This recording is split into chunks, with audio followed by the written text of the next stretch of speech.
you just moved here to beautiful East Tennessee from your overly taxed, overly regulated, too hot, too cold, too cramped state, or you like to play with adult toys like Father John Moses Browning intended, welcome. Just remember why you came here and leave that crap you left behind. Don't bring that crap here. Next time you won't have anywhere left to run. That dog won't hunt. We ain't highfalutin here. And don't think the sun comes up just to hear us crow. Don't come down here like you started an argument in an empty house.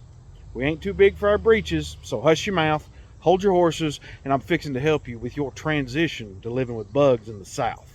How dare you insect? How dare you interrupt? This is the bathroom. Now watch out, we got some bad roaches here. You're on our turf, man. And man, I tell you what's so bad. Welcome to the What Bugs Me podcast, the homeowner's guide to pest control. Here we will cut through the fog to get to the truth, dispelling old wives' tales and myths, all to help you get a bug-free home. My name is Aaron, and I have over 20 years in the pest control industry, so I should know what I'm talking about, but I'm always up for learning more. So, you want to know what bugs me?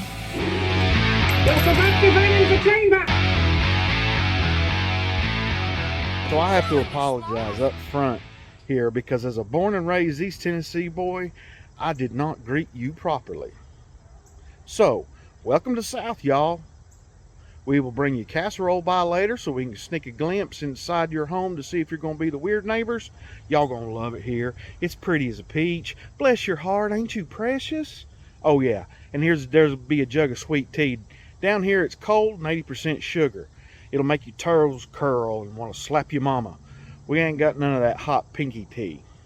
We got two religions here, Jesus and the Vols.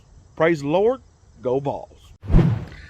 Go get yourself an RC and a moon pie, because I'm going to learn you something. If you moved here from over yonder up north, we have these things here called bugs.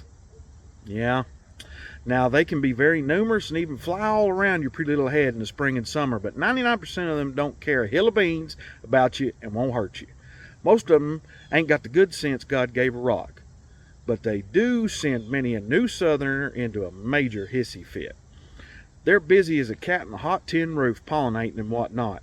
They got to go to work every day just like we do. Can't never could. They'll swarm your bushes so bad it'll look like the plagues of Exodus. But they're just making the flowers all pretty and whatnot. Bless their heart. If you bought your dream home over yonder down the holler next to a massive field because you were sick of living in the neighbor's lap all the time, well, guess what? When that guy cuts that field once a year, all those bugs, and especially those mice, just had their home destroyed, and they will be looking for a new abode. And since your little house on the prairie is the only one for miles, guess where they're gonna go? Just plug up the holes they came in. Look, here in God's country, we are used to a certain amount of bugs. We understand the circle of life and what eats what, and the normal level of spiders is a good thing because they eat other things we don't want. And no, they aren't going to hurt you. You're not food. Everyone down here swears they got bit by a spider. The reality is spiders rarely bite humans. You have to be unlucky or stupid to get by a spider. Bless your heart. Now, we do have black widows here, but they don't normally come into the house. Once in a while, you'll find one in a garage, but they'd rather hang out in meter boxes, wood piles, and rock piles. Way too many people will tell you that they've been bitten by a brown recluse. Now, in the industry, we deal with a lot of possible but not probable things. This is definitely one of them. We do have brown recluse here, but at least here, I think this is one of the most misidentified pests out there. In well over 2 decades in this industry, I've had 4 brown recluse jobs. 4. 3 of those were in the same neighborhood, and 2 of them were neighbors. They just aren't that prevalent.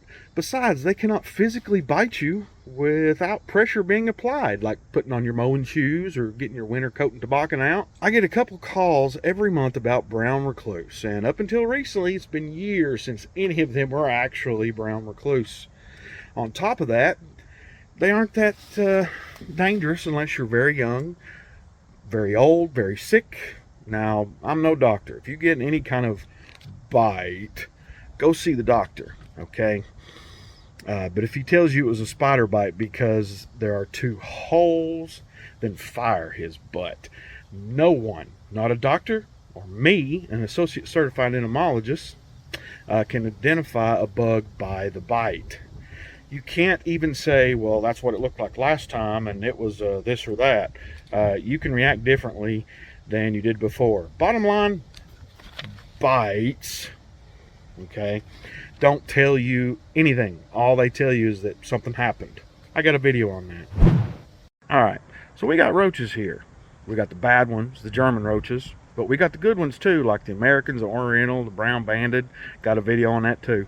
Just remember, it's all fixable. And for you Florida people, ours usually don't fly. People around here have all kinds of names for roaches, trying to save face just to not say that they have roaches, like water bugs, palmetto bugs, and wood louse. Honey, that's just a roach, and the world will continue to turn if you see one, I promise. Even if it makes you sweat more than a hooker in church. Bless your heart. Look, down here in the Bible Belt, we have overwintering pests. Overwintering is the bug version of hibernating. This includes stink bugs, ladybugs, box elder beetles, and kudzu bugs. I got a whole video that goes more in depth on this one too. Basically, they move into the nooks and crannies of the house right before the first frost. They can be so numerous you have to walk around with your mouth closed and breathing through your nose carefully just so you don't get a protein surprise. They were so bad one year that the entire front of my house was black with box elders. You couldn't even see the white siding behind it. Now, these overwintering bugs don't bite or really hurt anything, but they can stink. The key is to seal the holes and treat the exterior. But after that first frost, once they're set in for winter, there's nothing you can do. They'll generally leave you alone until they wake up in the spring and leave their holes. If you try to kill them inside your walls, you could cause other problems. So close the door, you're letting all the good air out and the bugs in. Bless your heart. The mosquitoes, flies, wasps, and overwintering bugs fly. So there's no such thing as elimination, just reduction. Trying to treat and expecting to not have flying bugs outside is about as useless as a screen door in a submarine. You're barking up the wrong tree here. However, we can greatly reduce the numbers with treatment and helping you modify the environment around your home. Sealing holes, modifying landscape, dealing with trash, water, and storage items, those will all help. I got a couple videos on that too. Look, y'all, the fact is, like a friend of mine said, we're outnumbered. The trees scream, the skeeters will mug you in the back alley for plasma, and the ladybugs are just gonna get in your house. Accept it. Well, look, y'all, my eyeballs are floating. I'm plumb wore slap out, so I gotta skedaddle. Remember, bugs and rodents can be slicker than pig snot in a radiator, so you gotta be diligent, and we can help you out with that. Just give us a call. If you need a translator for this video, welcome to East Tennessee. Just ask somebody sitting on the porch in a rocking chair to translate. I'm having a little fun with this video, but seriously, like my grandmother always said, I love you, a bushel on the peck and a hug around the neck.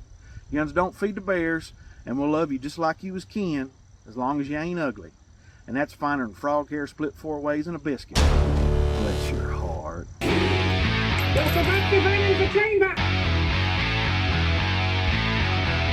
Killing me, Smalls! How's everybody doing tonight? Yes, for certain. There is no stopping them, the